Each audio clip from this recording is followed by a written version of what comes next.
So, in the previous class, we have concluded 1 Corinthians Bible study. और पिछले class में हम पहला कुरिन्थियों की किताब तक पढ़ चुके हैं And today we are going to begin 2 Corinthians Bible study. और आज हम दूसरे कुरिन्थियों की किताब को अध्ययन शुरू करने जा रहे हैं। Appreciate your prayers. Please continue to pray for us. आप सबकी प्रार्थना के लिए आपकी प्रशंसा हम करते हैं और निरंतर हमारे प्रार्थना में लगे रहें। If God willing, we will conclude this New Testament survey, as early as possible. और प्रभु ने चाहा तो बहुत जल्दी हम इस नए नियम के सर्वेक्षण को समाप्त करेंगे, पढ़ लेंगे। Shall we pray? आइए दुआ करें। Dear Lord, we are grateful to you for your goodness towards us thus far. प्रभु जी, आपका धन्यवाद करते हैं कि आज यहाँ तक आपने हमारे लिए भलाई को करते रहे हैं। You are a God who sits there in the holy heavens high above, and also you stoop down so low to come down to this earth, even to speak to insignificant beings such as we are. और पिता, आप जबकि इतने ऊंचे और पवित्र स्वर्ग में रहते हैं, फिर भी हम जैसे बहुत तुच्छ गिने जाने वाले मनुष्यों की सुनने के लिए और उन्हीं की सुधि लेने के लिए आप इतना नीचे धरती पर आ जाते हैं। इसके लिए हम आपको धन्यवाद करते हैं। You have loved us with an everlasting love and displayed the same love on the cross of Calvary, which is beyond human comprehension. और पिता, आपके अनंत प्रेम के लिए धन्यवाद जो आपने हमसे किया और साथ ही उसको प्रकट किया उस कलवरी के क्रूस पर, जो मनुष्य की समझ से परे है। You opened our eyes of understanding so that we may behold you, who is on the throne, ruling and overruling.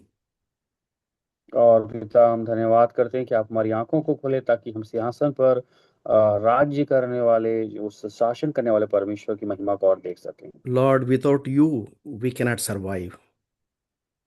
और पिता, हम आपके बगैर जीवित नहीं रह सकते। Without your word, we cannot live on the face of the earth. We'll be like a fish out of water.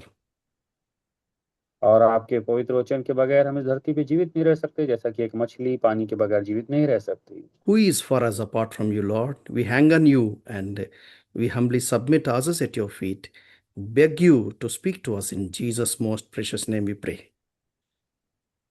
पिता, हम आपसे अलग होकर कुछ भी नहीं कर सकते और हम नम्रदीन होकर आपसे प्रार्थना करते हैं कि आज की शाम आप हमसे बोलिए, बातचीत कीजिए और इस प्रार्थना को उद्धार करता प्रभु यीशु मसीह के नाम से मांग लेते हैं। Amen. आमीन। Okay, once again, greetings to you all in the blessed and highly exalted name of our Lord and Savior Jesus Christ.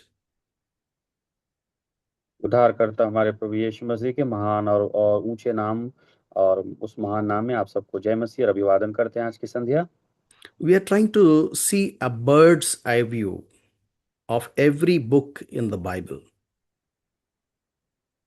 और हम सभी लोग इन दिनों सर्वेक्षण कर रहे हैं, जिसे हम कहते हैं कि एक सरसरी निगाह से पूरी बाइबल की अध्ययन किताबों को ऊपर से देखना।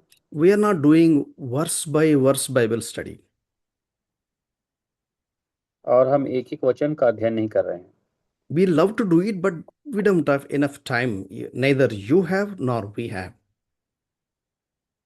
और एक एक वचन का अध्ययन करने के लिए हमें इच्छा तो है, लेकिन ना तो आपके पास समय है ना ही मेरे पास समय है। So in this group, most are the servants of God, leaders of the local church who minister the word, and that is their major share in the ministry. और इस ग्रुप में बहुत सारे ऐसे लोग जुड़े हुए हैं जो कलीसिया में मुख्य भूमिका निभाते हैं, अगुवे हैं, पासवान हैं और सेवकाई में काफी महत्वपूर्ण भागीदारी देते हैं। God has given us burden to equip servants of God so that they may share the word of God just as the Holy Spirit wanted them to do. और इस ग्रुप के माध्यम से जो हम सेवकों को अध्ययन कराते हैं वचन का, उसका उद्देश्य यही है कि वे और अच्छे से परमेश्वर के वचन में पारंगत हो सकें, सिद्ध हो सकें, ताकि वो पवित्र आत्मा की रचना किए हुए, प्रेरणा दिए हुए वचन को सही रीति से बता सकें। Let me just recall what I have been saying all these months and years. और थोड़ा सा हम उन बातों को याद करें जो इस वर्षों में और महीनों में हमने सीखा है।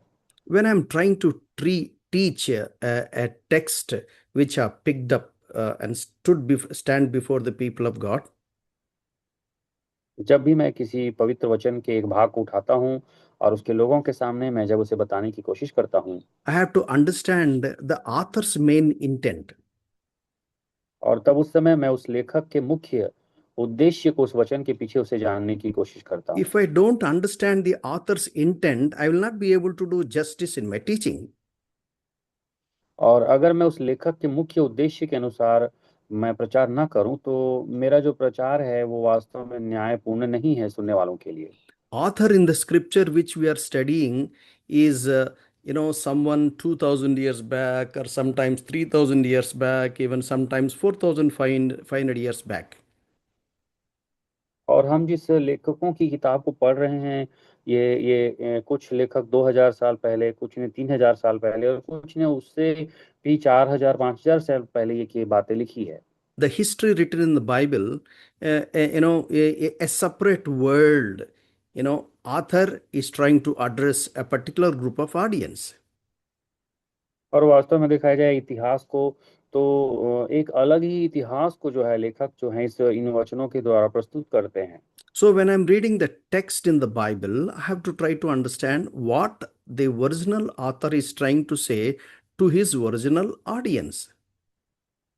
और जब मैं किसी वचन के संदर्भ को अध्ययन करता हूँ तो उसमें देखने की कोशिश करता हूँ कि उसके वास्तविक लेखक ने वास्तविक श्रोताओं को क्या कहा था। Author is communicating God's truth to the people with whom he's talking or addressing, and God's, the wisdom is being was passed on to them. और जो लेखक है वो क्या करता है, परमेश्वर के सच्चाइयों को, परमेश्वर से प्राप्त सच्चाइयों को परमेश्वर से बुद्धि मांगते हुए उनके सुनने वालों के वो ऊपर वो लोगों पर वो स्थानांतरित करते हैं। So they are people like us. और वो भी आपके और मेरे समान ही लोग थे जो सुने होंगे। So they have circumstances the way how we have in our own days. और उनके जीवन में भी ऐसी परिस्थितियां रही होंगी जैसे आज के दिन में हमारे पास में है। So God's truth does not change. और परमेश्वर का वो जो सत्य है, सच्चाई है, वो कभी बदलता नहीं है। So God did not repeat the same truth again and again. He simply said, "You read how I have dealt with such and such people, and try to understand my mind and my heart and my will." और परमेश्वर उसी सत्य वचन को बार बार प्रकट नहीं करते हैं, परंतु वो कहते हैं उसे पढ़ो कि कैसे मैंने अपने लोगों के साथ में व्यवहार किया है और कैसे उनके जीवन में कार्य हुआ है। Let me give you for an example. आइए हम एक उदाहरण से देखें। We know that God gave the law through Moses to the people of Israel at Mount Sinai. आप जानते हैं, हम भी जानते हैं कि परमेश्वर ने मूसा को सिनाई पर्वत पर इजरायलियों के लिए व्यवस्था दी थी। This is approximately 1450 years BC. और ये जो घटना है ये 1450 ईसा पूर्व की घटना है। Then you may ask question, how about the truth of God communicated from Adam even up to 1450 BC? तो आप ये चीज देखेंगे कि ये कैसा सत्य हो सकता है कि जो 1450 ईसा पूर्व की जो घटना है उसके पहले फिर आदम कब आया होगा, कब रहा होगा। We know that God communicated his truth to Adam and Eve, and then Adam and Eve communicated to their children, and their children to their children, and it was oral communication, oral truth of God communicated, generation after generation till 1450 BC. और आप देखे होंगे कि आदम और हव्वा को जो सच्चाई परमेश्वर ने बताई होगी आदम की वाटिका में, वो उन्होंने उनके बच्चों को बताया होगा, उनके बच्चों ने उनके बच्चों को बताया होगा। इस प्रकार जो उन्होंने अपने मुंह से जो सत्य वचन कहते जा रहे थे वो कई पीढ़ियों तक आगे कहे होंगे, तब वो जो सच्चाई जो है वो 1450 ईसी पूर्व तक वो मूसा तक पहुंची होगी। So we read in the Bible that Enoch walked with God. और हमने ये भी देखा था कि हनोक जो है वो परमेश्वर के साथ चला। And we read in the Bible that Noah walked with God. और हमने ये देखा कि नूह भी परमेश्वर के साथ चले। How could they walk with God? ये लोग परमेश्वर के साथ कैसे चलते थे? They had revelation of God. और इनके पास परमेश्वर का प्रकाशन They था had truth concerning God, और इनको परमेश्वर के विषय में सत्य का ज्ञान था, but it was not in a written format. लेकिन इनके पास जो ज्ञान था वो लिखित रूप में नहीं था। It was the oral communication of God's truth from generation after generation. इनके पास जो ज्ञान था सत्य का, वो एक पीढ़ी से दूसरी पीढ़ी में लोगों के मुंह से वो कह के उन बातों को वो एक एक पीढ़ी के लोग सीखते थे। You may ask question, how do you know that? आप एक सवाल पूछेंगे कि आपको कैसे पता। You please turn with me to Genesis chapter 18. मेरे साथ आप निकाल सकते हैं उत्पत्ति की किताब 18 अध्याय। So, verse 19, let me read it for you. For I have chosen him so that he may command his children and his household after him to keep the law of the Lord by doing righteousness and justice, so that the Lord may bring upon Abraham what he had spoken about him.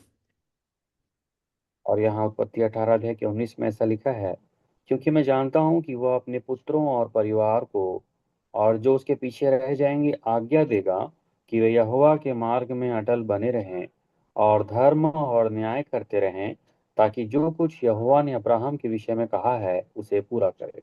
So, this I'm talking about Abraham, approximately 2000 plus BC.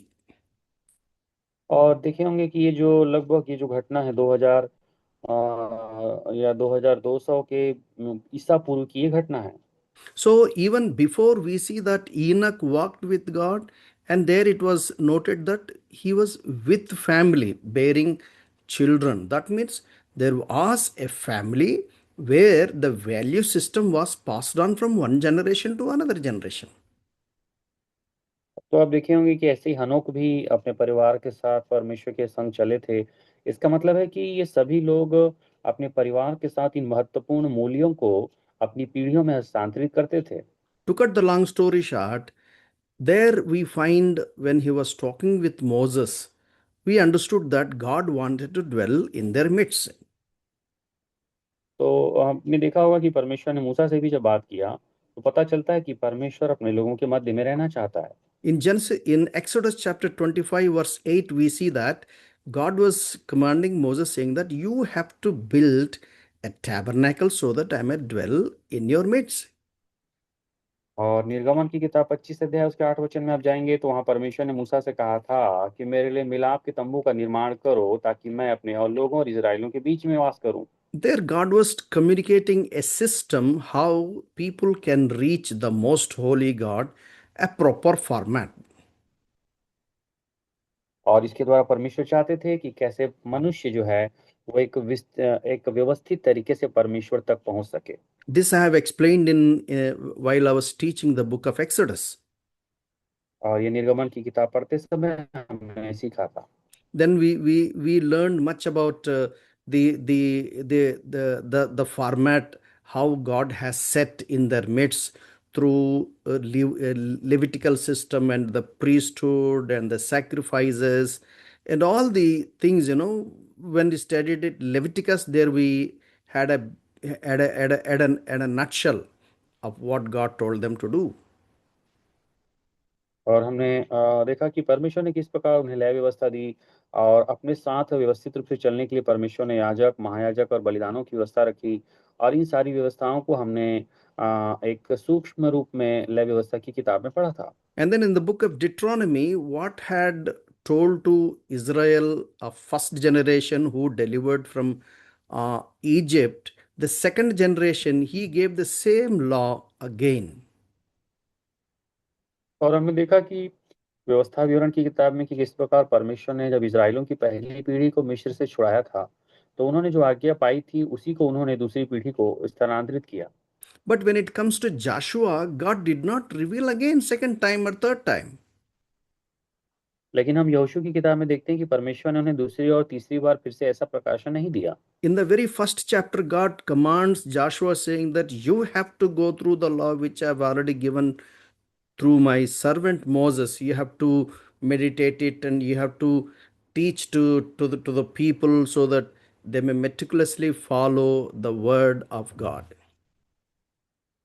तो परमेश्वर ने यहोशू को आज्ञा दी और कहा कि जो व्यवस्था परमेश्वर ने कहा कि मूसा के द्वारा मैंने तुम्हें दे रखी है उस व्यवस्था को पढ़ो, उसे मनन करो और उसे रात दिन ध्यान दो और उसके द्वारा इज़राइलियों की अगुवाई करो ताकि वो उस वचन के पीछे चल सकें। After Joshua, we find Judges. और यहोशू के बाद हम न्यायियों को देखते हैं। So judges were ruling the people of God. और न्यायी लोग तो हैं जो थे वे परमेश्वर के लोगों का न्याय करते थे। And then they wanted a king. तब हमने देखा कि उसके बाद लोगों ने अपने लिए राजाओं की मांग की। Then we know the story of Saul and then David and Solomon. तब हमने राजा साउल, राजा दाऊद और सुलेमान की कहानी को पढ़ा। And then after Solomon, the kingdom was divided, northern kingdom and southern kingdom. और हमने देखा कि सुलेमान के राज्य के बाद में ये राज्य दो भागों में बढ़ गया और दक्षिणी और उत्तरी राज्य में बढ़ गया। During which time God raised prophets and God communicated truth to through his prophets. और इस दौरान परमेश्वर ने भविष्यवक्ताओं को खड़ा किया और उनके द्वारा, नबियों और भविष्यवक्ताओं के द्वारा अपनी बातों को प्रकट किया। God spoke even through King David. और परमेश्वर ने दाऊद राजा से भी बात किया। We find beautiful literature in the book of Psalms written by David. और हम दाऊद की लिखी हुई सुंदर भजन संहिता को जानते हैं। So that is how we have seen the line of thought of communication of God to his people, how salvation, the plan of salvation God was executing from Genesis chapter 1 to Revelation and the last chapter and the last verse. तो हम देखते हैं कि किस प्रकार परमेश्वर ने अद्भुत जो उद्धार की योजना है उसको मनुष्य के सामने रखा और जो उत्पत्ति से लेकर प्रकाशित वाक्य के बीच में परमेश्वर ने इसमें प्रकट किया। We also have seen the gap between the Old Testament and the New Testament for about 400 years and how things have happened and a lot of literatures have come up.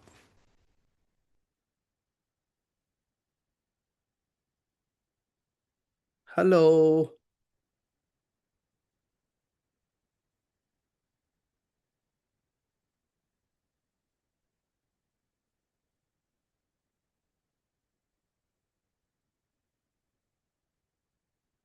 Bhai Sridhar, are you there? Yes, uncle. Can you please take up? I'm here, uncle. No problem. आप आया? Hello. Yes, uncle. Mobile is now discharging. Just a moment. अच्छा अच्छा अच्छा, कोई बात नहीं है. अच्छा, so what I'm trying to say is how God executed the plan of salvation from Genesis to the Revelation. तो हम देखते हैं कि परमेश्वर ने कैसे उत्पत्ति से लेकर प्रकाशित वाक्य तक अपनी उद्धार की योजनाओं को भी रखा है और साथ ही हमने देखा कि पुराने नियम और नए नियम के बीच में किस प्रकार 400 साल का एक फर्क भी पाया जाता है। I have briefed about the Old Testament.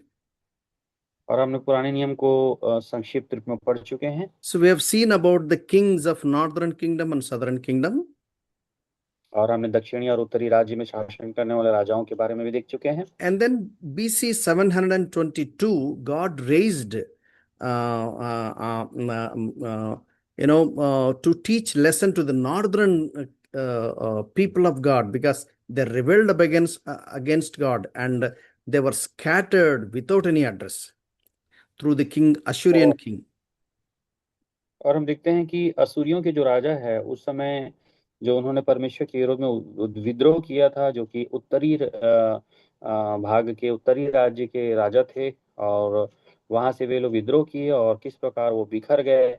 जो ये जो घटना है लगभग 722 ईसा पूर्व में घटी थी। So God was communicating to people of Judah saying that at least they should be wise, at least they should saturate their life by seeing what had happened to those 10 tribes of northern kingdom. They did not care. They killed the prophets. They rebelled against God. और परमेश्वर ने यहूदा गोत्र के वो बातों से भी बताया कि किस प्रकार उनकी भविष्यवाणियों को देखो, उनके उनके पहले के जो राजाओं ने किया, जो उत्तरी राज्य के राजा थे जिन्होंने जिन्होंने परमेश्वर की विद्रोह के लिए विद्रोह किया, उनकी आज्ञा नहीं मानी और वो नष्ट किए गए, उनकी उनको कम से कम उनकी घटनाओं को देखकर सीखो, लेकिन लोगों ने उन्हें भी नहीं सीखा और कई प्रकार के भविष्यवक्ताओं को हानि किया और उन्होंने उनकी आज्ञा नहीं मानी। And then God raised a Babylonian king, and he subdued the people of Judah and took away to his kingdom at least in three phases. And they were there for about 70 years. And after 70 years, God brought them back when the king Koresh was there. और हम देखते हैं कि किस प्रकार Babylon के राजा को परमेश्वर ने खड़ा किया और इन्होंने यहूदा के राजाओं को और सभी लोगों को बंदी बना लिया। और हमने देखा था कि किस प्रकार तीन स्तर में इन्होंने इज़राइल को गुलामी में ले गए और 70 साल की गुलामी में रखे, और 70 साल की गुलामी में रहने के बाद ये वापस उस बेबीलोन की गुलामी से आज़ाद हो गए और कोरेश राजा की अगुवाई में ये स्वतंत्र हो गए। And then through Joshua and Zerubbabel, they have raised the building which was destroyed by the Nebuchadnezzar, king of Babylon. और हमने देखा कि यहोशू और यरूब्बाबिल की अगुवाई में इन्होंने फिर से परमेश्वर के भवन का निर्माण किया, जो कि नबूकदनेस्सर राजा के द्वारा नष्ट कर दिया गया था। After some time, we find Ezra, Esther, Nehemiah, और उसके कुछ समय के बाद एजरा, एस्तर और नहम्याह की हम सेवकाई को देखते हैं। and then Haggai, Zechariah, Malachi, the prophets. और उसके बाद हगै भविष्यवक्ता, जकरिया और मलाकी भविष्यवक्ता की सेवा को देखते हैं। There were for about 400 years gap. और यहाँ पे कुल 400 वर्षों के उसके बाद एक अंतर को, यानी एक मौन काल को हम देखते हैं। God vexed with the people of God because they were adamant, they were rebellious, they were stiff-necked. और चूंकि लोग कठोर थे, विरोधी थे, इसलिए परमेश्वर इनके साथ बात नहीं किया और 400 वर्षों तक शांत रहा। The silent period was terrible. और ये जो मौन काल का समय था, ये बहुत ही भयानक था। During which time lot of Jewish literature has come up. Out of them is Apocrypha. और उसी इस 400 साल के मौन काल में बहुत सारे यहूदी ग्रंथों का निर्माण हुआ, जिसमें से एक है Apocrypha. And lot of traditions have come up. और इसी समय बहुत सारी संस्कृति की भी निर्माण हुई। And then inauguration of New Testament through John the Baptist, saying that behold the Lamb of God who took away the sin of the whole world. उसके बाद नया नियम की शुरुआत देखते हैं यूहन्ना बपतिस्मा दाता की शुरुआत के द्वारा, जिन्होंने कहा कि ये जगत का मेमना है जो ये जो परमेश्वर का मेमना है, जगत के पापों को उठा ले जाता है। We have studied in all the four gospels, and then the history, Acts of the Apostle, and then epistles were started. We came up to 2 Corinthians Bible study today. और हमने 400 समाचार की किताबों को पढ़ा, उसके बाद इतिहास की किताब जो प्रेरितों के काम को पढ़ा, उसके बाद पत्रियों की किताब को पढ़ा, और पत्रियों की किताब तक हम पहले कुरिन्थियों की किताब तक पढ़ चुके हैं। So this is the brief introduction for the benefit of our dear ones who joined today for the first time. और ये हमारे उन प्रिय भाइयों के लिए है जो आज पहली बार इस सभा में जुड़े हैं, ताकि वो इस अध्ययन के द्वारा लाभ उठा सकें। Why we need to think of all a big picture of God's plan of salvation. परमेश्वर की उद्धार की जो महान योजना है, उसको एक चित्र के रूप में हमें समझना क्यों जरूरी है? If you don't understand the Old Testament, you cannot understand the New Testament. क्योंकि अगर आप पुराने नियम को नहीं समझेंगे तो आप नए नियम को भी नहीं समझ सकते। There is a link of God's thought running from Genesis to the Revelation. क्योंकि परमेश्वर का जो विचार है वो उत्पत्ति की किताब से प्रकाशित वाक्य तक एक दूसरे से जुड़ा हुआ है। If you miss the bigger understanding of the plan of God, अगर आप परमेश्वर की उस बड़ी समझ के चित्र को ना समझें, you cannot understand the local text which we are going to study.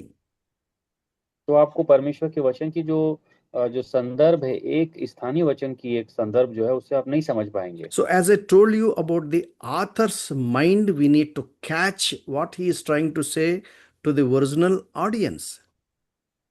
इसलिए हम लेखक के मन के उस विचार को जानना है जो उन्होंने अपने वास्तविक श्रोताओं को कहा था। Actually, they are of different world and we are of different world. और आप देखते होंगे कि वो दूसरे संसार में थे और हम दूसरे प्रकार के संसार में भी हैं। So, God willing, I would like to teach you hermeneutics, called a discipline of interpreting the text. और प्रभु ने चाहा तो मैं आपको व्याख्या शास्त्र के बारे में बताऊंगा, जिससे So, आप वचन के संदर्भ को after अच्छे से completion of the समझेंगे। New Testament, और नए नियम की अध्ययन को पूरा करने के बाद प्रभु ने चाहा तो हम व्याख्या शास्त्र को भी पढ़ेंगे। so the discipline of interpreting the text, which is called hermeneutics, will help us how to interpret the world which is 2000 years back, or 3000 years back, or 4005 years back, or even we don't know even the dates and timings of Adam and Eve and Enoch and Abel and all their story. We may not be able to know, but what is written to them, how can we interpret today in my context, in my culture, in my language, in my understanding? तो हम देखते हैं कि व्याख्या शास्त्र में क्या होता है, जो वचन का संदर्भ होता है उसकी सही व्याख्या को अध्ययन किया जाता है, क्योंकि ये जो वचन है कोई 2000 साल पहले का है, 3000, 4000, 5000 साल पहले का भी है, और ऐसा वचन भी है जिसकी समय हमें नहीं मालूम है। आदम, हवा, हनोक, हाबिल कब थे इस संसार में हमें नहीं पता है। उनकी बहुत पहले की उनकी बातें आज हम पढ़ रहे हैं। आज उनकी व्याख्या करनी हमें हमारे भाषा में, हमारे संस्कृति में, हमारे समय में, इसलिए हमें व्याख्या शास्त्र के बारे में जानना जरूरी है।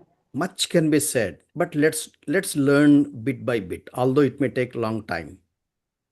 बहुत कुछ कहने को है, लेकिन आइए प्रभु ने चाहा तो हम उसको पढ़ेंगे और एक एक करके हम अध्ययन में आगे बढ़े। So let's try to understand Apostle Paul's letter to Corinthians. आइए हम कुरिन्थियों की जो खत, दूसरी खत जो प्रेरित पौलुस ने लिखा है उसके बारे में अध्ययन करने की कोशिश करें। For the benefit of dear ones who joined recently, let me repeat, few things about Apostle Paul's letter to Corinthians. और जो हमारे नए जुड़े हुए भाई हैं उनके लिए मैं जो प्रेरित पौलुस ने जो पत्रियां लिखी है उसके विषय में कुछ बातें बता रहा हूँ। Paul wrote 4 letters to Corinthians. और प्रेरित पौलुस ने कुरिन्थियों के लिए 4 खत लिखे थे। So Paul labored for about 1.5 year at Corinth. We find that story in Acts chapter 18. प्रेरितों के काम 18 अध्याय में हमें पता चलता है कि प्रेरित पौलुस ने लगभग 1.5 साल तक कुरिन्थियों में रहकर परिश्रम किया था। So because of his ministry there at Corinth, a local church has been formed. और चूंकि वो कुरिन्थियों में काफी समय से थे, इसलिए वहां पर एक स्थानीय कलीसिया का निर्माण हो गया। So Paul heard that something went wrong and he went personally. और पौलुस को पता चला कि वहां कलीसिया में, वहां उस क्षेत्र में कुछ बातें He wrote गलत हो रही। letters. यस अंकल, कुछ बातें वहां गलत हो रही है, उसे जानने के लिए उन्होंने वहां पे गए और वहां पे खत भी लिखा। He sent Timothy and then he sent Titus also. और उन्होंने तिमुथियुस को भी भेजा और बाद में तीतुस को भी भेजा। So I have given you all the details in the previous Bible study. If you can go through, you'll be able to understand. और पहले के बाइबल अध्ययन में मैंने यह सारा विषय आपको दिया है, अगर आप उसे अध्ययन करेंगे तो समझ पाएंगे। Out of 4 letters, only 2 letters are added in the canonization of the scriptures. और इन जो 4 खत जो कुरिन्थियों की किताब में पौलुस ने लिखा है उसमें से केवल 2 ही खतों को इस बाइबल में शामिल किया गया है। The 2 letters which were not added in the canonization of the scriptures were called tough letters, difficult letters, harsh letters. और जो 2 खत जिन्हें इस वचन के सूची में शामिल नहीं किया गया है, उन पत्रियों को काफी कठिन और ना समझने वाली, मतलब समझने के लिए काफी कठिन पत्री कहा जाता है। Somehow there were false teachers started, trying to dismantle the teachings of Apostle Paul. और उस समय के जो गलत शिक्षक खड़े हुए थे, वो काफी सारी प्रेरित पौलुस की शिक्षाओं को नष्ट भी करना चाह रहे थे। So Paul was not accepted as he expected among them. और इसलिए प्रेरित पौलुस जो है उनके मध्य में नहीं रहे, क्योंकि वो उनकी शिक्षाओं पर संतुष्ट नहीं थे। In the first Corinthians, we have seen that the church had few problems and few questions, and Apostle Paul addressed their questions and their solutions to the problems. That is what First Corinthians means. और पहले कुरिन्थियों में हमने पढ़ा कि church में कुछ सवाल थे, कुछ समस्याएं भी थी, और उसके उत्तर में प्रेरित पौलुस ने पत्री लिखी, उसमें उनका समस्याओं का हल भी था और सवालों का उत्तर भी था। So when Paul sent Timothy, Timothy couldn't help with the local problems. He returned. It was a failure. It was not of a successful trip. और तिमुथियुस को जब भेजा गया था कि वो कलीसियाओं में जाकर वहाँ की समस्याओं को सुधारे, लेकिन वो सुधार नहीं पाए और उनका जाना उसके लिए सफल नहीं रहा। And then Paul sent Titus second time, and Titus is a little tough man, and he somehow settled the issue and he returned. और उसके बाद दूसरी बार प्रेरित पौलुस ने तीतुस को इस विषय के लिए भेजा, और तीतुस भी काफी गंभीर और स्ट्रिक्ट मनुष्य थे। उन्होंने भी कोशिश किया और काफी हद तक कलीसियाओं की समस्याओं को सुलझाने की कोशिश की। So Titus came and informed how they have received Titus and how they have responded to Paul's letter and how the Paul addressed their questions and their problems, how things were sorted out. Titus was explaining to his mentor, his leader, Apostle Paul. और तीतुस ने वापस आने के बाद इन सारी बातों को प्रकट किया कि किस प्रकार वहाँ के लोगों ने उनकी पत्रियों को स्वीकार किया और उनके सवाल के उत्तरों के रूप में उन्होंने उसे ग्रहण किया करके तीतुस ने अपने अगुए, अपने मेंटर, अपने गुरु को बताया। Actually, Paul was hurt because they did not welcome him the way he expected, because he was like a father, because he was the founder of the church. और प्रेरित पौलुस को उम्मीद था कि वे लोग अच्छे से उनका स्वागत करेंगे, क्योंकि वे उस कलीसिया के फादर थे, निर्माता थे। ऐसा उन्हें उम्मीद था, लेकिन उनके अनुसार उनका स्वागत वहाँ नहीं हुआ। But the encouraging report of Titus and the how they have sorted out issues and how things were rectified, how they were repenting of the things which they should have not done, all those things, that report was brought by Titus. Now Paul is very happy to receive that information. लेकिन जब तीतुस ने अच्छा समाचार दिया कि किस प्रकार उनके द्वारा कलीसिया में उत्साह वापस आया, लोगों ने अपनी गलतियों को सुधारा, लोगों ने मन को फिराया, ये समाचार सुनकर प्रेरित पौलुस को बहुत आनंद आया। So, with this background, we will be able to understand the second letter to Corinthians by Apostle Paul. और इस पृष्ठभूमि के साथ में अब हम दूसरे कुरिन्थियों की किताब को, जो प्रेरित पौलुस ने लिखी थी, अध्ययन करने की कोशिश करेंगे। So, whenever we study the any letter or any epistle, we need to understand as a format, so that we'll be able to understand the text very well. और जब भी हम किसी पत्री का अध्ययन करें, तो उसे व्यवस्थित रूप में एक फॉर्मेट के रूप में क्रम में लिखकर अध्ययन करें, ताकि हम उसके अर्थ को व्यवस्थित रूप से समझ सकें। So, New Testament was divided as Gospels, Matthews to John, and church history, Acts of the Apostles, and then epistles from Romans to Judah, and then prophecy, Revelations. नए नियम को हम पूरी रीति से अगर बांटते हैं, तो नए नियम के सर्वेक्षण में हम इसे 4 भागों में बांटते हैं। सबसे पहले सुसमाचार, जो कि मत्ती से यूहन्ना तक है, 4 सुसमाचार। उसके बाद चर्च का जो कलीसिया का इतिहास है, प्रेरितों के काम। उसके बाद हम देखते हैं पत्रियां हैं, जो कि रोमी से लेकर यहूदा तक की पत्रियां हैं। उसके बाद भविष्यवाणी की किताब है, जो कि प्रकाशित वाक्य है। So, we have completed Gospel, we have completed church history. Even in the epistles, also, we have completed Romans and 1 Corinthians. Now, here we are at 2 Corinthians. और हमने सुसमाचार को पढ़ चुके हैं, इतिहास की किताब प्रेरितों के काम को भी पढ़ चुका है, और पत्रियों में हमने रोमियो की और पहला कुरिन्थी की किताब भी पढ़ चुके हैं। So, 2 Corinthians outline. So, I have divided 2 Corinthians into three parts. और दूसरा कुरिन्थियों को हम अध्ययन करने के लिए अगर इसकी आउटलाइन हम विभाजित करें, तो इसे विभाजित करने के लिए हमने 3 भागों में बांटा है। So, the first section constitutes chapter 1 to chapter 7. The title of this section is Modeling Ministers and Their Testimony. What that mean uncle, modelling minister in English? Modeling is setting an example. Okay, तो इसको पहले भाग में जो बांटा गया है, 1 अध्याय से 7 अध्याय के बीच में, जिसमें हम जो आदर्श रूप में सेवक लोग हैं, उनकी गवाहियों को देखते हैं। Chapter 8 and chapter 9 talks beautifully about monetary sharing and the fellowship. और उसके बाद हम 8 और 9 अध्याय में बहुत ही सुंदर रीति से उदारता के साथ देने वाले दान देने के विषय में और संगति के बारे में सीखते हैं। And then chapter 10 to chapter 13 ministers experiences and their challenges. और 10 अध्याय से 13 अध्याय के बीच में हम जितने भी सेवक हैं उनके सेवकाइयों में आए हुए अनुभव और चुनौतियों के बारे में देखते हैं। Actually, this second Corinthians is meant to the church leaders, because in this epistle, Apostle Paul talks about much about church leadership and their role and their responsibilities and their challenges and the issues that comes up among the church leaders. दूसरा कुरिन्थी की किताब हम मुख्य रीति से अगुओं के बारे में हम देखते हैं। ये खत प्रेरित पौलुस ने अगुओं के बारे में अगुओं को लिखी है, क्योंकि इसमें अगुवेपन से जुड़ी हुई जिम्मेदारियां, उन्होंने जो चुनौतियां का सामना किया, उन सब के बारे में अच्छा वर्णन किया है। So I request you to please go through 1 Corinthians Bible study again and again, because this letter has more the wisdom of God, every church leader should understand.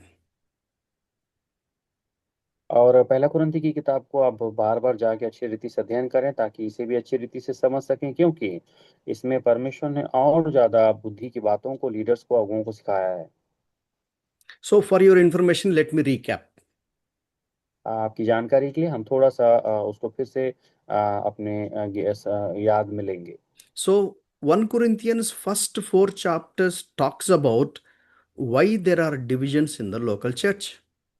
और पहला कुरिन्थी में हमने देखा था पहले 4 अध्याय में कि कलीसियाओं में, स्थानीय कलीसियाओं में विभाजन क्यों है। The central truth in that first 4 chapters is 1 Corinthians chapter 1 verse 18. The message of cross is foolishness to those who are perishing, but to us it is the power of God, those who are being saved. और पहला भाग में जो पहला कुरिन्थी के 1 अध्याय से 4 अध्याय के बीच में जो मुख्य केंद्रीय जो वचन है, वो है एक पहला कुरिन्थी के 1 अध्याय का, जहाँ लिखा है, क्योंकि क्रूस की कथा नाश होने वालों के लिए मूर्खता है, परंतु हम उद्धार पाने वालों के लिए परमेश्वर की सामर्थ है। There, Apostle Paul talks about other leaders like Apollos and Cephas. और यहाँ पे प्रेरित पौलुस जो है और भी अन्य जो अगुवे थे, अपोल्लोस और कैफा, उन सभी के विषय में प्रचार करते हैं। So that means there was an influence of Apostle Paul's teachings, Apostle Peter's teachings, and Apollos' teachings. तो यहाँ पे प्रेरित पौलुस बताना चाह रहे हैं कि किस प्रकार तीनों जो लीडर्स हैं उनकी शिक्षाओं का लोगों पर क्या प्रभाव पड़ा है, चाहे वो पौलुस हो, चाहे वो कैफा हो या प्रेरित पौलुस हो, उनकी शिक्षाओं का लोगों पर क्या असर है, उन्होंने बताया है। There were 4 groups lifting up 4 banners saying that I am of Apollos, I am of Apollos, I am of Kepha, I am of Christ. और यहाँ 4 प्रकार के लोग हैं, उसमें से कुछ लोग बोलते थे कि हम अपोल्लोस के हैं, कुछ लोग कहते थे कि हम कैफा के हैं, कुछ लोग कहते थे कि हम पौलुस के हैं, और कुछ लोग कहते थे कि हम मसीह के हैं। And then 1 Corinthians chapter 3 and chapter 4, he talks about the leadership. He was simply saying that we as servants of God trying to do what God has entrusted to us. और उसके बाद 3 और 4 अध्याय में पहला कुरिन्थी की किताब में अगुओं के विषय में प्रेरित पौलुस ने लिखा है और कहा कि जो परमेश्वर चाहता है, उसकी जो इच्छा है, वही हम करना है। In one word, what he said was, someone sown the seed and someone waters it. Ultimately, it is God who sees that that seed will bring its own fruit. तो कुल मिला के उन्होंने बताया कि ठीक है, बोने वाला कोई और है, सींचने वाला कोई और है, लेकिन अंत में बढ़ाने वाला तो परमेश्वर है, क्योंकि ये उसी की खेती है, उसी की रचना है। So, chapter 4, he spoke some of sarcasm, kind of language. और 4 अध्याय में वे जो है Sarcastic way, he said few statements there. Sarcastic way means uncle. Sarcasm means, it appears outside as if he is appreciating. In fact, actually, he's rebuking them. Even rebuke also can be spoken in an appreciative way. It's called sarcasm. Taunt मारना brother.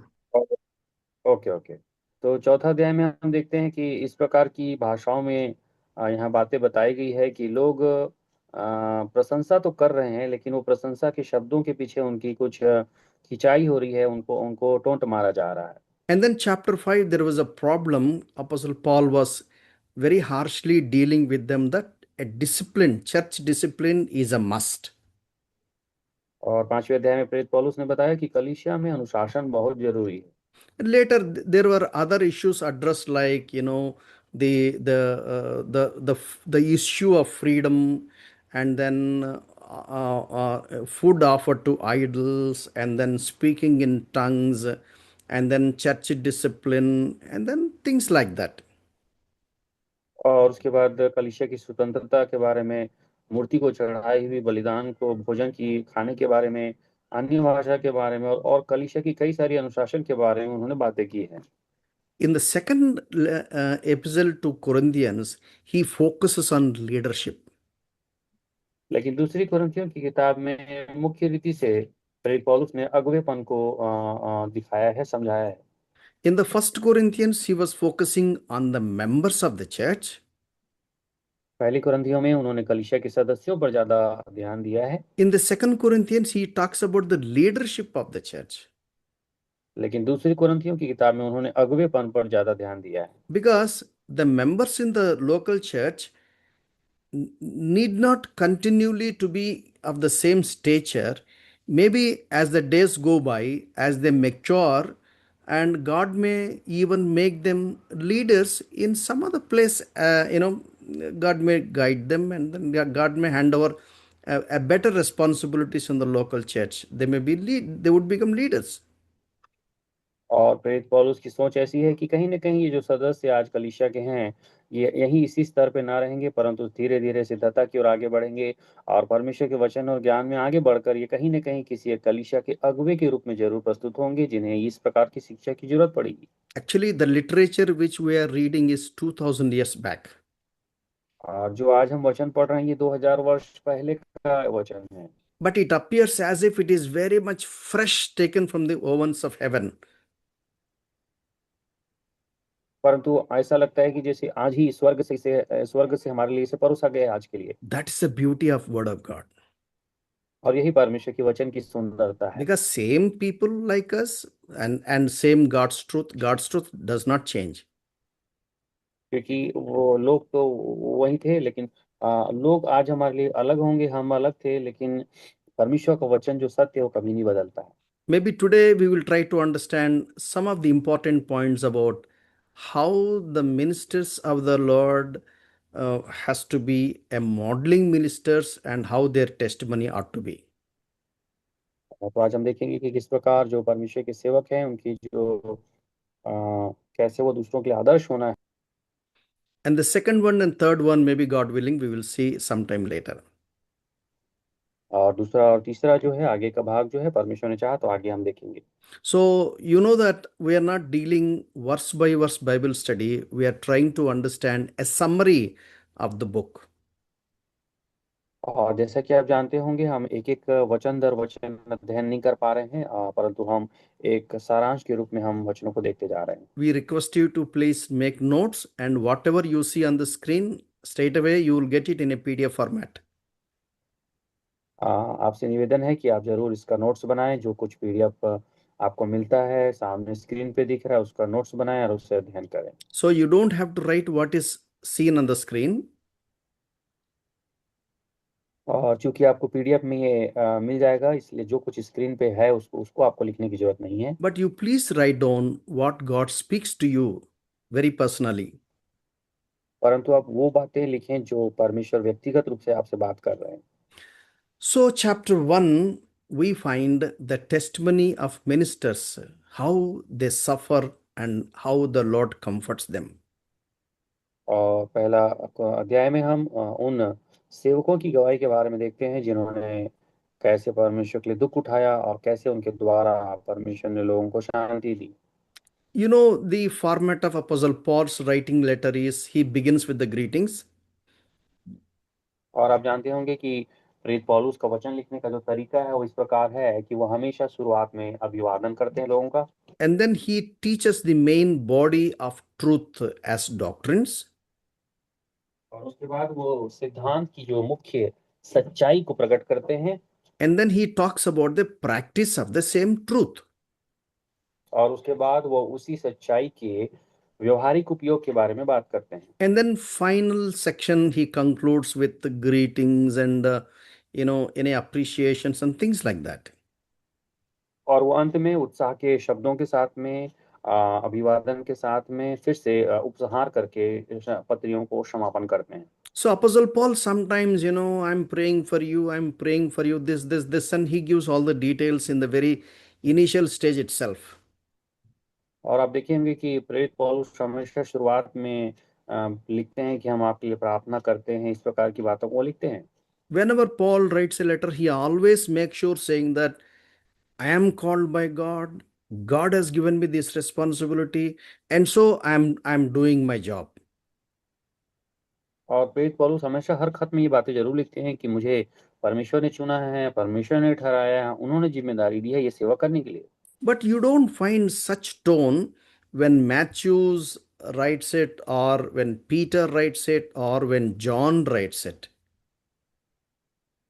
परंतु इस तरीके की जो बातें हैं वो आप देखेंगे कि मत्ती लोग, सुसमाचार, यूहन्ना का लेखक और जो पतरस है वो इस प्रकार की बातें नहीं लिखते हैं। Because they are well known 12 apostles who followed the Lord very personally, and they know it. People know it that they were the apostles. They don't need any introduction. क्योंकि वो 12 प्रेरितों में से चुने हुए लोग थे, और वो परमेश्वर यीशु मसीह के साथ निकटता से चलने वाले लोग थे, और लोग उन्हें अच्छे से जानते थे कि वे प्रभु के चेले हैं। You know the conversion of Apostle Paul. You know that earlier his name was Saul. लेकिन प्रेरित पौलुस के साथ ऐसी घटना नहीं है। प्रेरित पौलुस पहले जानते हैं कि मसीह विरोधी के रूप में थे और उनका नाम शाऊल था। He had confrontation with the Lord face to face in the way of on the way to Damascus. How the Lord confronted him, how he was converted. We'll find it from Acts of the Apostle chapter 9 onwards. और प्रेरितों के काम अध्याय 9 से आगे हम देखेंगे तो किस प्रकार प्रेरित पौलुस की गवाही लिखी है कि किस प्रकार प्रभु यीशु मसीह से उनका सामना हुआ जबकि वो दमिश्क के मार्ग में जा रहे थे, और किस प्रकार उनके सामना के द्वारा उनका जीवन बदला। For that reason, many people used to reject, saying that you are not one of the apostles, number 12, and you came much later. What are you trying to speak to us? What are you trying to exhort us? और यही कारण है कि बहुत सारे लोग प्रेरित पौलुस को कहते होंगे कि आप उन 12 चेलों में से, प्रेरितों में से नहीं हैं, तो आप ये खत लिखकर और बहुत सारी बातें लिखकर हमें क्या बताना चाह रहे हैं। So I have taught you about the choice of apostleship. How the 11 apostles wanted to take one more apostle to fill the gap of Judas Iscariot. We find it in Acts chapter 1. Please repeat uncle. So in the book of Acts chapter 1, so the 11 apostles, they gathered together, and then they wanted to add one more person in the place to fill the gap of Judas Iscariot. और प्रेरितों के काम एक अध्याय में हम देखते हैं कि जबकि एक प्रेरित जो 12 प्रेरितों में से एक था यहूदा इस्करियोती, उसके मृत्यु के बाद बचे हुए 11 प्रेरितों ने उसकी संख्या को पूरी करने के लिए वहां पर एक चुनाव किया। But the theologians say that, Apostle Paul is the best fit as 12th apostle.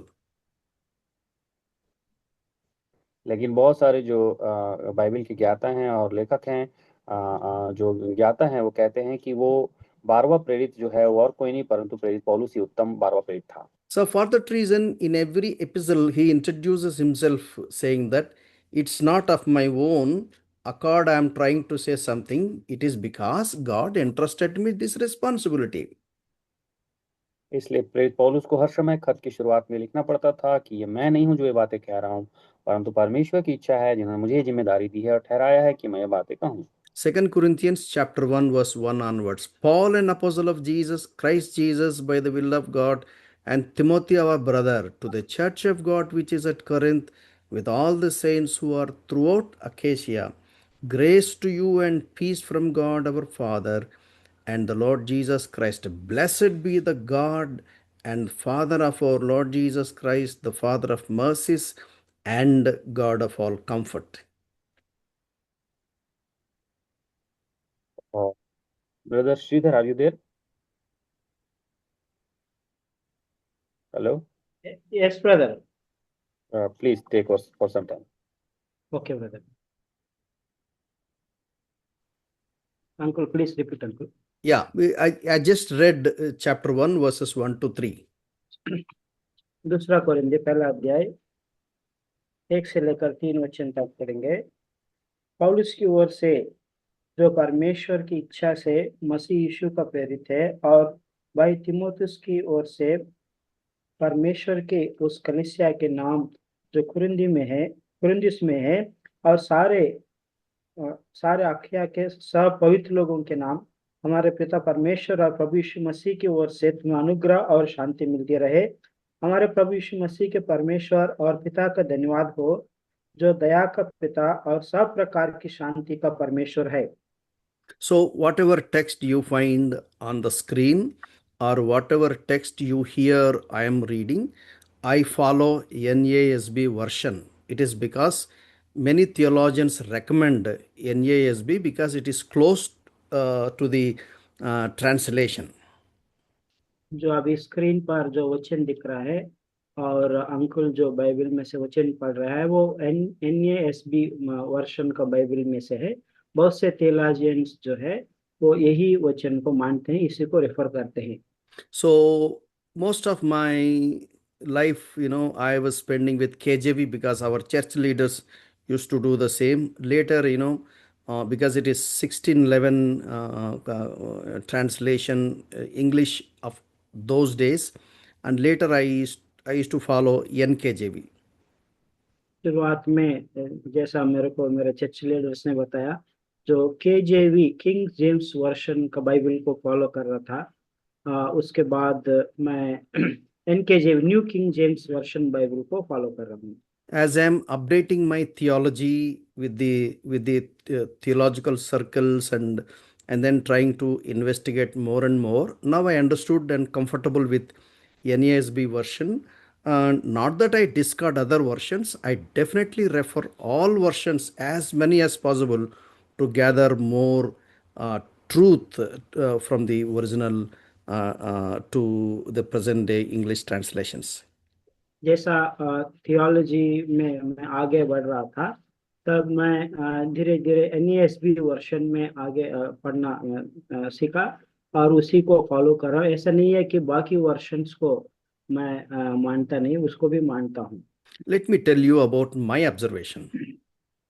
मैं मेरा अनुभव को, मेरे ऑब्जर्वेशंस को बताता हूँ। Hebrew is a very rich language. Greek is a very rich language. इब्रानी और यूनानी भाषा दोनों बहुत धनी भाषा है, रिच लैंग्वेजेस है। Let me tell you like this. मैं इस प्रकार बताता हूँ। Every language has grammar. हर भाषा का वो व्याकरण, ग्रामर होता है। Every language has vocabulary. हर एक भाषा का जो वोकैबुलरी होता है। Every language has a dictionary for the vocabularies. हर भाषा को जो एक डिक्शनरी होता है, No one can change it. उसको कोई बदल नहीं सकता। If we have to speak, converse in English, English has a grammar, English has its vocabulary, English has its dictionary. Everybody should follow it if a proper communication has to be made. यदि English भाषा में एक दूसरे से properly बात, सही रीति से बात करना है, कम्युनिकेट करना है, तो उसका एक ग्रामर है, उसका एक वोकैबुलरी है और उसका एक डिक्शनरी है। उसी के अनुसार अंग्रेजी भाषा में एक दूसरे से बातचीत करते हैं। Suppose I say uncle. For एक उदाहरण के लिए मैं अंकल करके बताता हूँ। Suppose I say cousin brother. दूसरा कजिन ब्रदर करके बोलता हूँ। They immediately may have to ask, uncle means who? तुरंत आप पूछेंगे अंकुल मतलब कौन है? Maternal or paternal? पिता की तरफ से है या माता की तरफ से? Or elder one or younger one? बड़े या छोटे? If I am writing a script, यदि मैं कुछ लिख रहा हूँ, तो if it has to be translated into another language, और उसको दूसरी भाषा में अनुवाद करना है तो So it is not easy to translate because there is a lot of gap from one language to another language.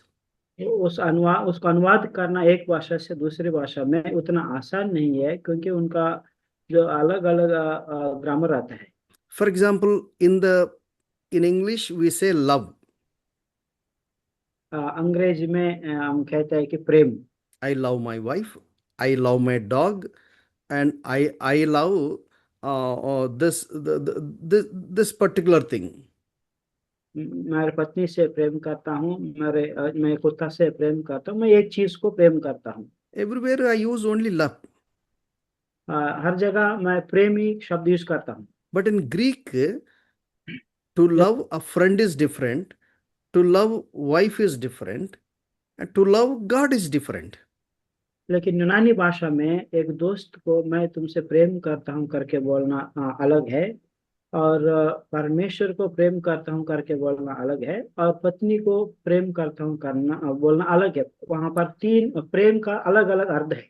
So for that reason, translators will struggle which word has to be replaced there. उस समय अनुवादक जो है वो थोड़ा उनको कठिन होता है कि कष्ट होता है कि कौन सा शब्द को इस्तेमाल करें।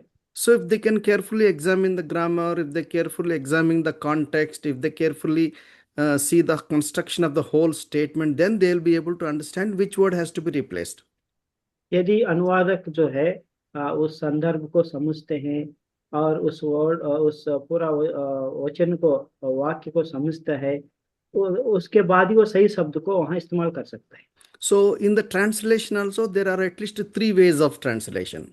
अनुवाद करने में तीन प्रकार के है। One is word to word translation, that is called literal translation. शब्द शब्द शब्द से शब्द, मतलब एक वर्ड यूज करके दूसरे वर्ड में अनुवाद करना, वो And literal this, translation yeah, बोलते sorry, got. हैं। हाँ, okay. And then second one is thought to thought translation. दूसरा सोच से सोच, मतलब एक थॉट से दूसरा थॉट को अनुवाद करना। And the third one is dynamic, it is like a summary, like a guide. तीसरा जो है बदलने वाला, डायनेमिक, चेंज होते रहता है। So KJV, NKJV, ESV, NASB, they all fall in the category of word to word literal translation from original to the present language. KJV Bible version, NKJV Bible version, other versions जो है वो literary word to word अनुवाद करता है। But whereas NIV is thought to thought translation.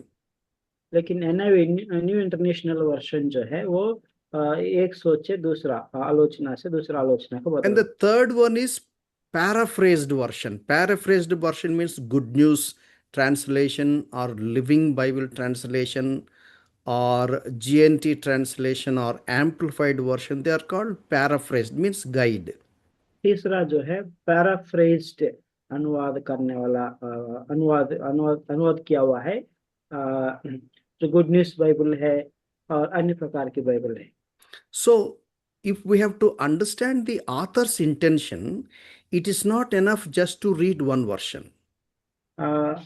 जो actually जो लेखक का जो ओरिजिनल जो बात बताना चाहता है उसको समझना है तो एक वर्षन काफी नहीं है।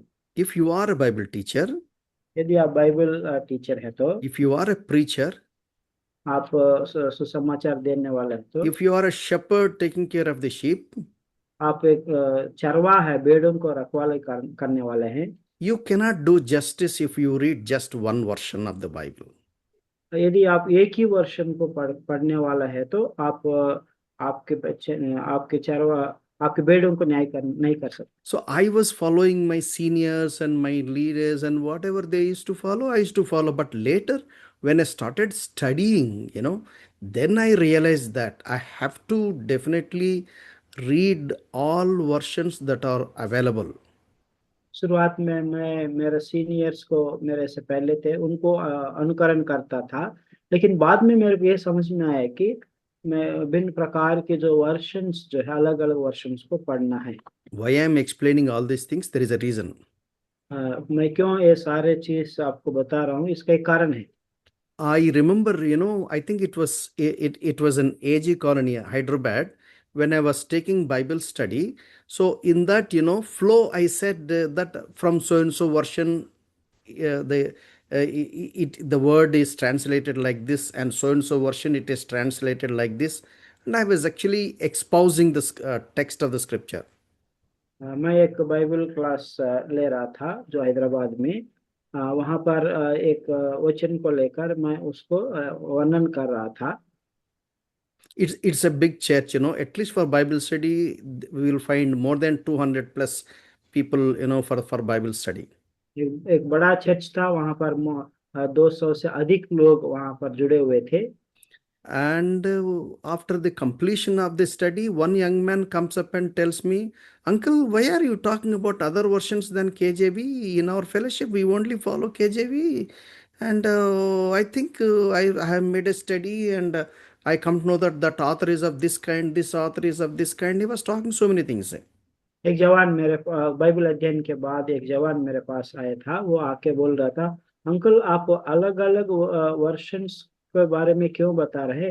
मैं केजेवी को फॉलो करता हूँ, जो केजेवी का लेखक ऐसा ऐसा बताया कि वैसे बताया करके वो आर्ग्यू कर रहा था। He was actually someone like my Sunday school student.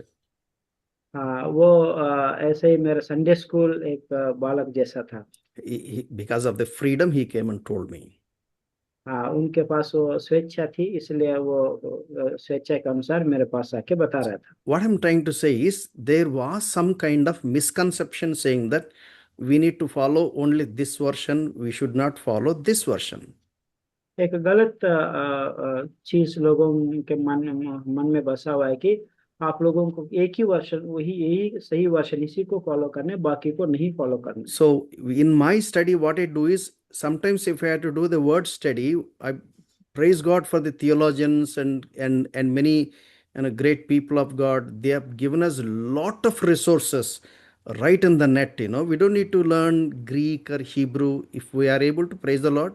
But it's difficult. Young people like you can do that because senior citizens like us, it's not possible. But we have already done it, but it's available, interlinear study Bible is there, my theologians have clearly explained for this one verse where that particular word is used and what context they have used and what is their meaning. All exposition is available in the net. जब मैं वचन को पढ़ता हूँ, एक पद को समझना है तो बाइबल में इंटरनेट में थियोलॉजियंस जो है वो बहुत अच्छी रीति से उसका अर्थ जो है बताया गया है, और वो सबके लिए उपलब्ध है। और हमको बाकी चीज देखने को जाते सब कुछ इंटरनेट में हमको मिल जाएगा। All these introduction kind of things, why I'm saying is because dear ones who joined for the first time, for them to understand me. ये सारे चीज मैं इसलिए दोहरा रहा हूँ, बोल रहा हूँ कि जो आज आज ही बाइबल अध्ययन में कुछ भाई लोग जुड़े हैं पहली बार, उन सबको समझ में आने के लिए मैं बता रहा हूँ। And verse 4. चौथा वचन, Who comforts us in all our affliction, so that we will be able to comfort those who are in any affliction with the comfort with which we ourselves are comforted by God. तो हमारे सब क्लेशों में शांति देता है, ताकि हम उस शांति के कारण जो परमेश्वर हमें देता है उन्हें भी शांति दे सके जो किसी प्रकार के क्लेश में हो। Apostle Paul's writing, we find, sometimes full stop to full stop, we find a very big passage. प्रेरित पौलुस का जो वचन जो है कई बार जो है बहुत लंबा रहता है, So we need to make into pieces to understand it better.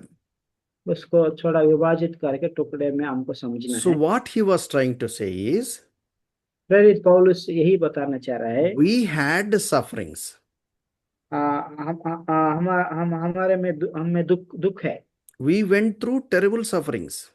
हमें बहुत दुखों में से गए हैं। So in all our sufferings and pain, our Lord has comforted us. इन सारे दुखों में परमेश्वर हमें शांति दिया है। Because we were comforted in our sufferings, परमेश्वर हमें शांति देने के कारण we are able to comfort you when you are going through the same kind of sufferings. हम आपको भी शांति दे सकेंगे जब आप उसी क्लेशों में दुखों में जाएंगे। That is what he was saying in verse 4. वही चौथे वचन में बता रहे हैं। If you read once again, you will be able to understand. He who comforts us, because who means already in the first three verses, he already explained saying that that is the Lord Jesus Christ. Jesus Christ comforts us in all our affliction so that we will be able to comfort those who are in any affliction with the comfort with which we ourselves are comforted by God. प्रभु यीशु मसीह हमारे सब क्लेशों में शांति देता है, ताकि हम उस शांति के कारण जो परमेश्वर हमें देता है उन्हें भी शांति दे सके जो किसी प्रकार के क्लेश में हो। I've been serving the Lord for more than 40 years. 40 वर्ष अधिक समय से मैं प्रभु की सेवकाई में हूँ। This particular verse has become my practical experience. ये वचन जो है मेरा जो प्रैक्टिकल अनुभव है। I'm able to preach or I'm able to teach because I have practiced it. I went through it. Is easy for me. मैं इसको अनुभव किया हूँ, इसको प्रैक्टिस किया हूँ, इसलिए मैं आपको बताना। Sometimes I was wondering why I am facing this kind of situation. Was it necessary for me? कई बार मुझे लगता है कि मैं क्यों इस परिस्थितियों में से जा रहा हूँ, क्या मेरे लिए जरूरी है क्या? Sometimes I felt it is not reasonable, it's no logic. Why am I going through this? I'm not responsible. Why should I all this? And I used to raise so many questions. बहुत सारे प्रश्न मेरे मन में आता है कि मैं क्यों इन परिस्थितियों में से जाने में मेरे को कोई जरूरत नहीं। After passing through all those experiences, then I realized the comfort which I have enjoyed by the Lord Himself personally, I जब was able to overcome that suffering. मैं जब कुछ अनुभवों के द्वारा मैं गया था, तब मेरे को समझ में आया है कि उस अनुभवों के द्वारा पहले मैं उस पर जय पाया हूँ, उन दुखों पर, मैं क्लेशों पर जय पाया हूँ, ताकि मैं दूसरों को भी जो लोग उस परिस्थिति में जाते हैं उनको समझा सकूं। As a leader of the church, as a responsible leader in the church, as a shepherd or teacher or whatever role, you know, because I have tasted the comfort of the Lord, because I have tasted the presence and grace and ministry of grace in that particular situation I was going through, I am able to comfort others when I visited them, when I counsel them, when I speak to them. जब मैं कलीसिया का अगुवे या कलीसिया का leader होते हुए जब मैं उस परिस्थिति में जा रहा था, तब मैं परमेश्वर का प्रेम, परमेश्वर का शांति को चख चुका हूँ।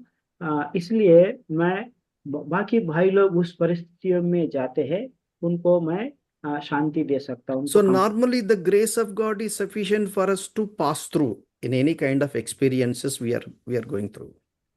हमारे अनुभवों में से हमारे परिस्थितियों में से जाने के लिए परमेश्वर का अनुग्रह हमारे लिए काफी है।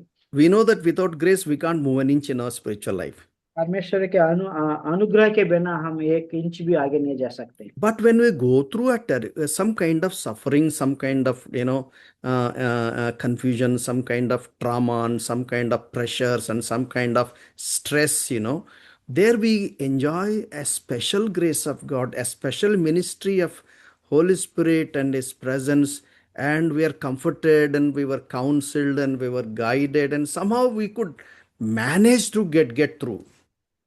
कई बार किसी प्रकार के क्लेश में या किसी प्रकार के दुखों में, किसी प्रकार के तनाव में, स्ट्रेस में से हम जाते हैं, तब हम विशेष रीति से परमेश्वर का अनुग्रह को पाते हैं और उस परिस्थितियों में से हम जय पाते हैं और शांति को पाते हैं। After passing through that experience, when we look back and say that, Lord, you're faithful, Lord, you're great and you're wonderful.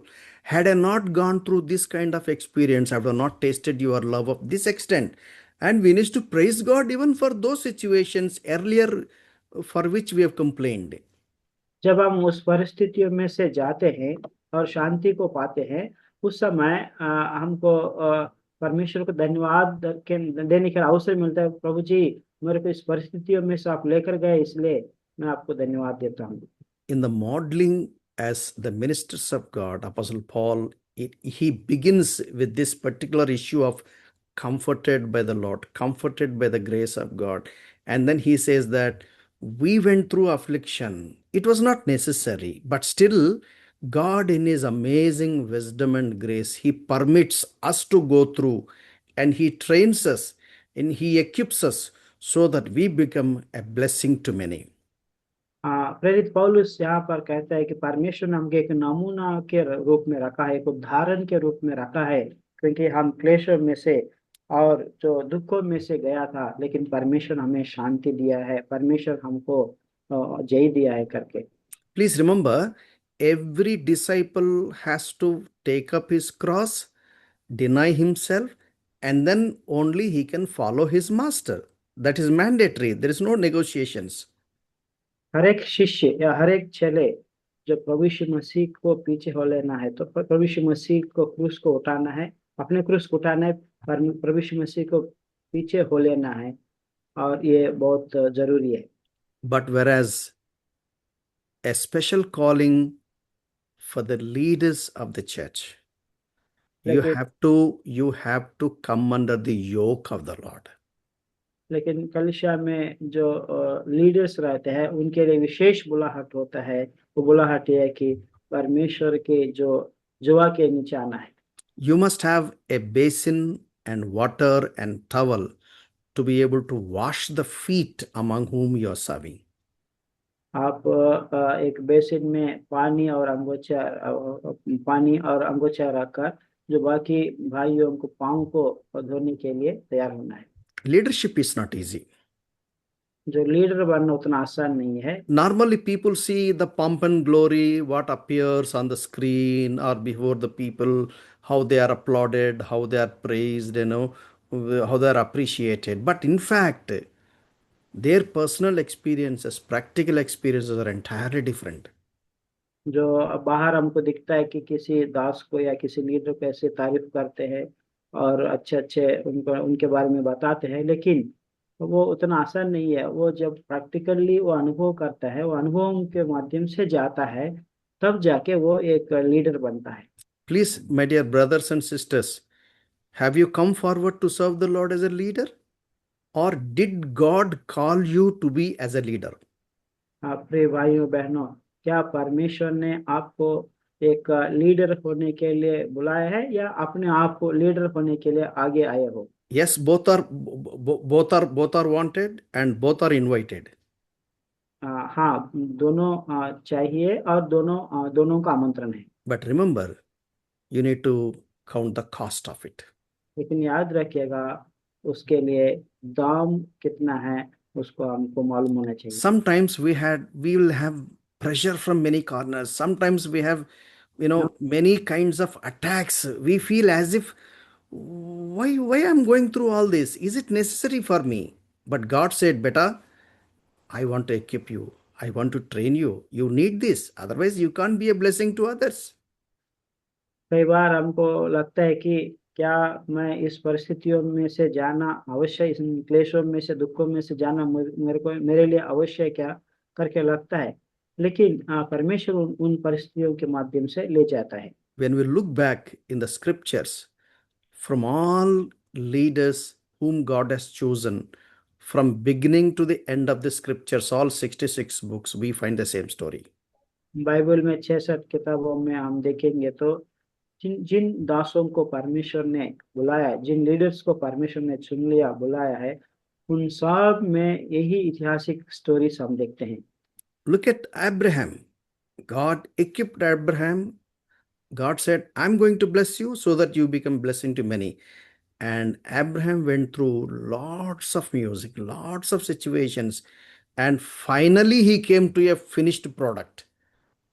Abraham को देखिएगा, जब परमेश्वर ने अब्राहम को बुलाया, अब्राहम को आगे बढ़ाया, अब्राहम ने बहुत सारे परिस्थितियों में से, क्लेशों में, दुखों में से गया, और वो सारा होने के बाद एक अच्छा व्यक्ति के रूप में वो बाहर निकले। Same thing happened to Jacob, same thing happened to Joseph, same thing happened to Moses, same thing happened to many leaders in the scriptures, and ultimately we find Apostle Paul here. वही चीज याकूब के साथ और यूसुफ के साथ और मूसा और बहुत से दासों के साथ हुआ है। अभी हम वही चीज फिर पौलुस के बारे में भी देख रहे हैं। Let me read once again chapter 1 verse 4. Who comforts us in all our affliction, so that we will be able to comfort those who are in any affliction with the comfort with which we ourselves are comforted by God. फिर से एक बार मैं दूसरा कोरिन्थी पहला अध्याय 4 वचन को पढ़ रहा हूँ। वह हमारे सब क्लेशों में शांति देता है, ताकि हम उस शांति के कारण जो परमेश्वर हमें देता है उन्हें भी शांति दे सके जो किसी प्रकार के क्लेश में हो। Much can be said about this verse. इस वचन के बारे में और अधिक बात कर सकता My हूँ। time is running out. समय पूरा हो गया है, I may have to close now. अभी समाप्त करने का समय है। At least let me complete chapter 1. पहला अध्याय को पूरा करूंगा।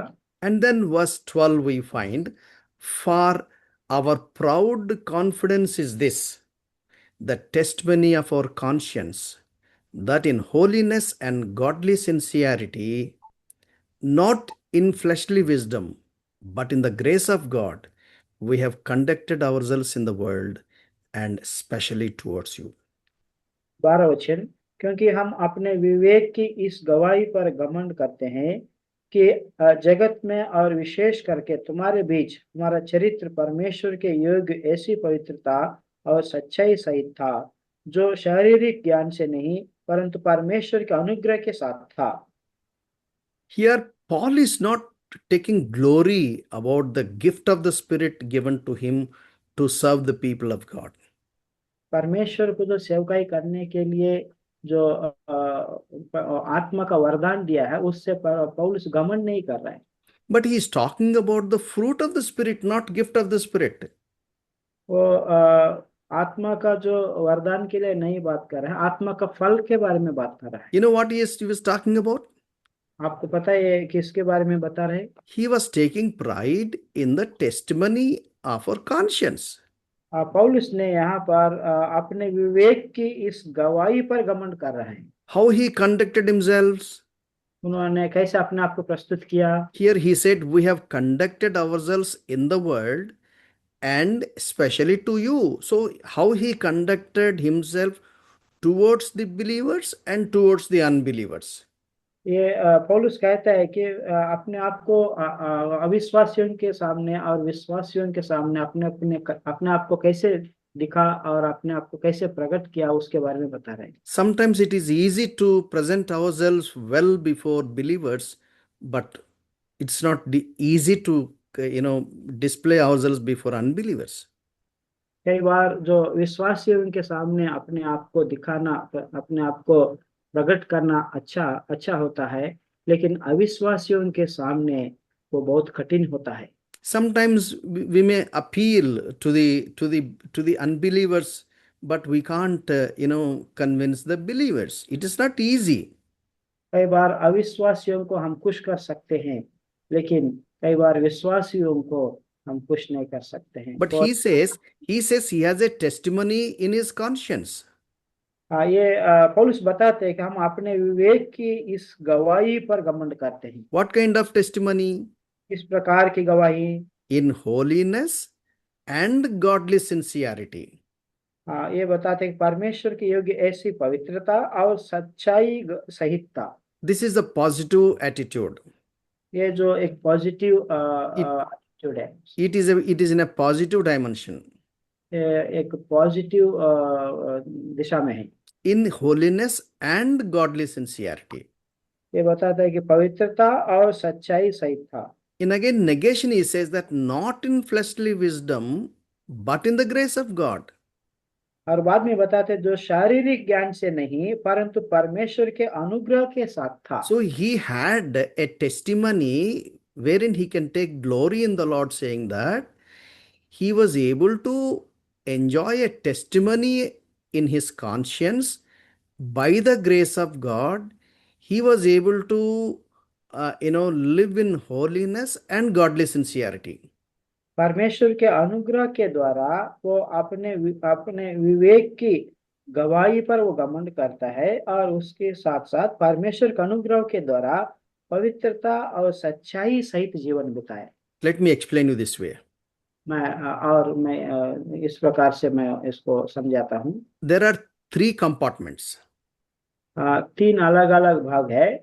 The first one is personal, and it is me and God.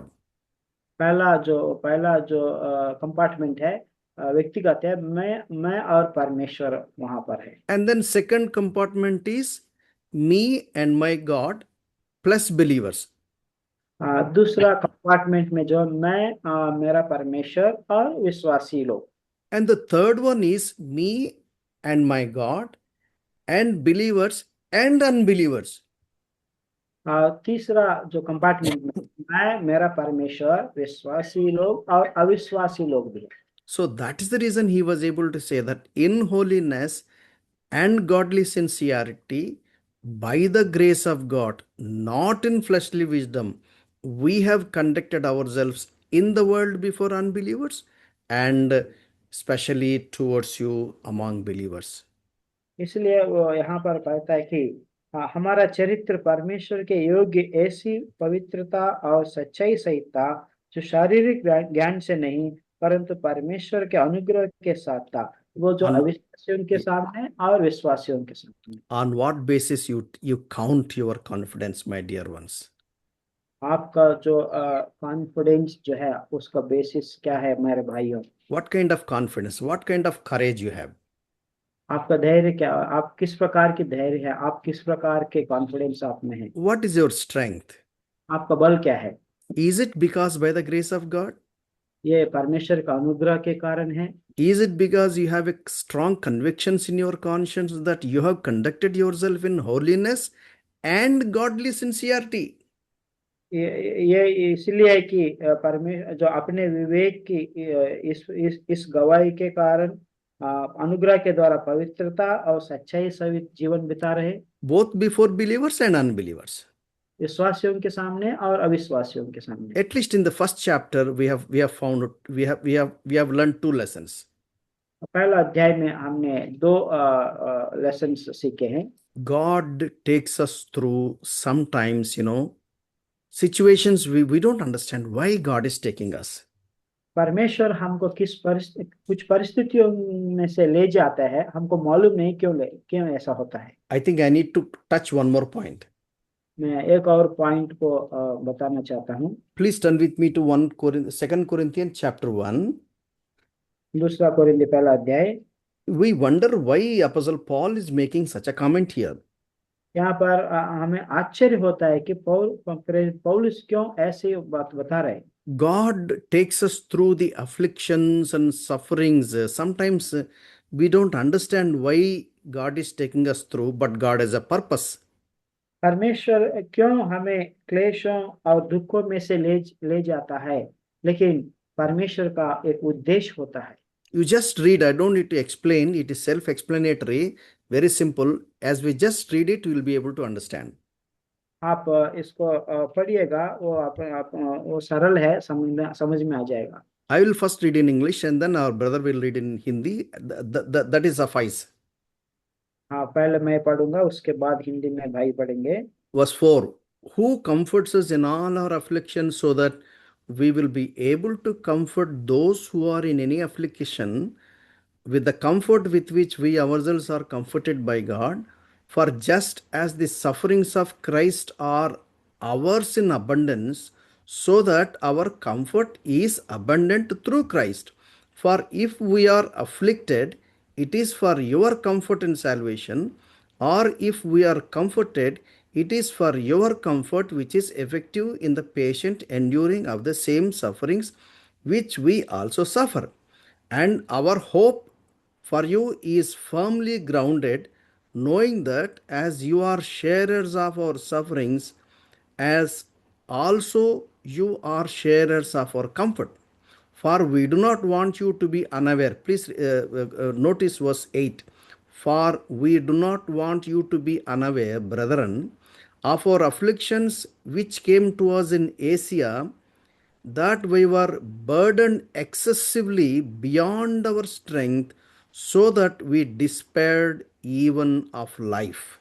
Indeed, we had this sentence of death within ourselves, that we would not trust in ourselves, but in God who raised the dead.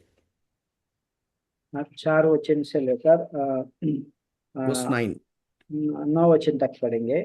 वो हमारे सब क्लेशों में शांति देता है, ताकि हम उस शांति के कारण जो परमेश्वर हमें देता है उन्हें भी शांति दे सके जो किसी प्रकार के क्लेश में हो। क्योंकि जैसे मसीह के दुखों में हम अधिक सहभागी होते हैं, वैसे ही हम शांति में भी मसीह के द्वारा अधिक सहभागी होते हैं। यदि हम क्लेश पाते हैं तो यह तुम्हारी शांति और उद्धार के लिए है, और यदि शांति पाते हैं तो यह तुम्हारी शांति के लिए है, जिसके प्रभाव से तुम धीरज के साथ उन क्लेशों को सह लेते हो जिन्हें हम भी सहते हैं। हमारी आशा तुम्हारे विषय में दृढ़ है, क्योंकि हम जानते हैं कि तुम जैसे हमारे दुखों में वैसे ही शांति में भी सहभागी हो।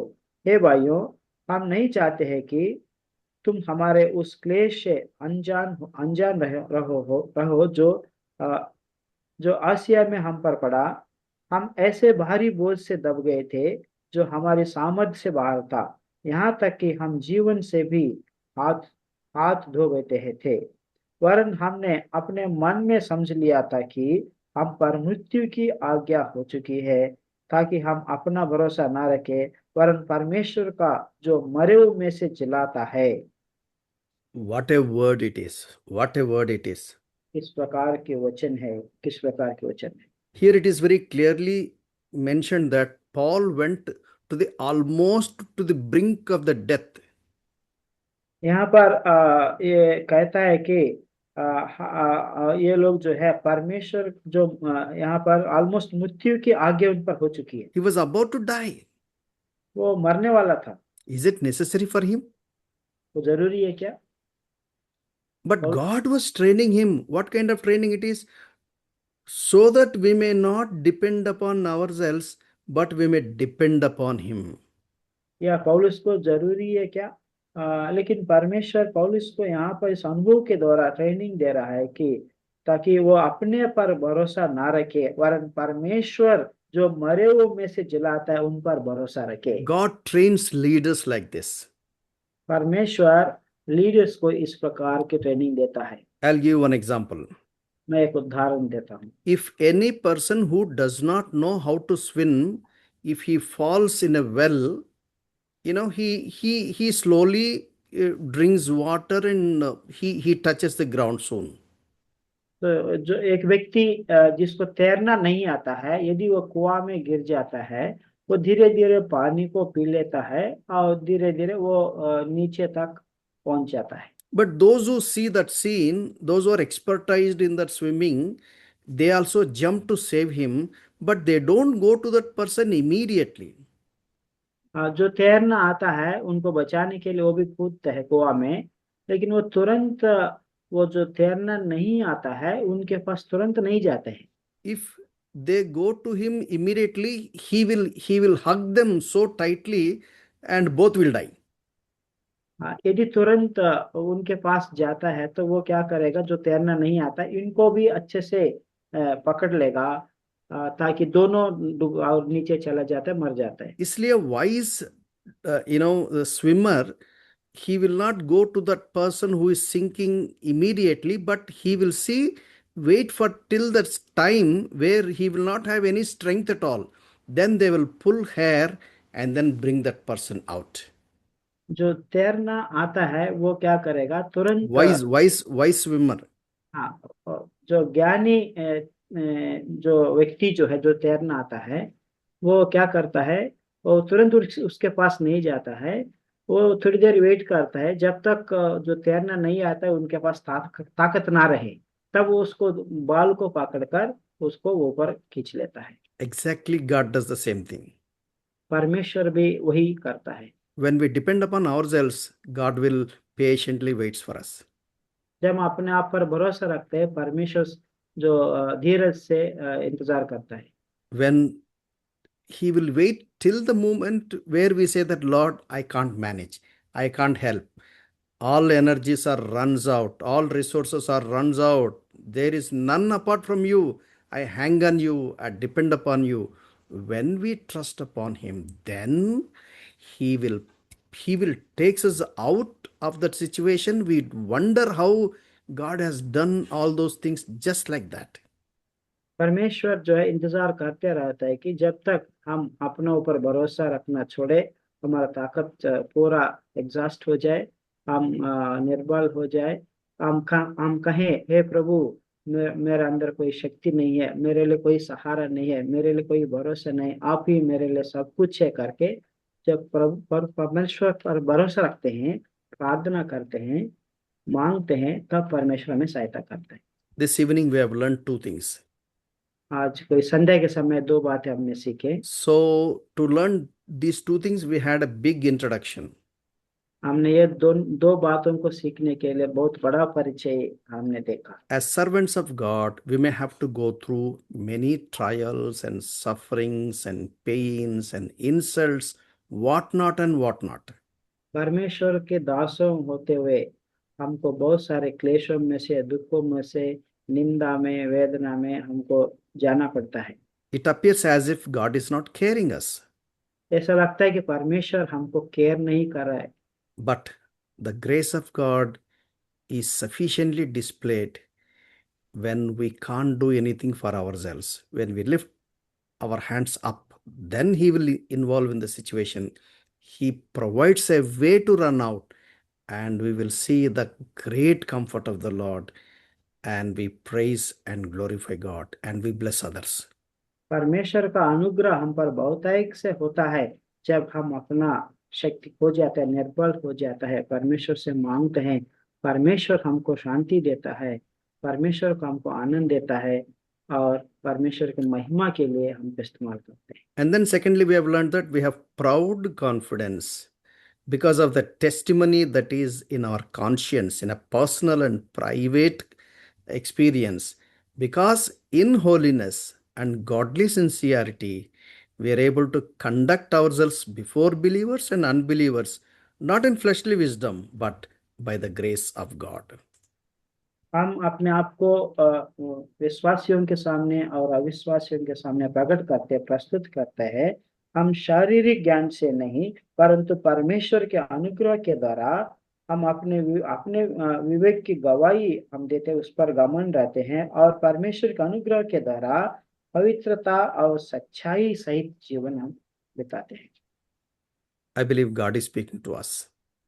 मैं विश्वास करता हूँ कि परमेश्वर हमसे बात कर रहा है। And may the Lord continue to speak to us. परमेश्वर हमसे लगातार बातें करें। Shall we pray? प्रार्थना करेंगे।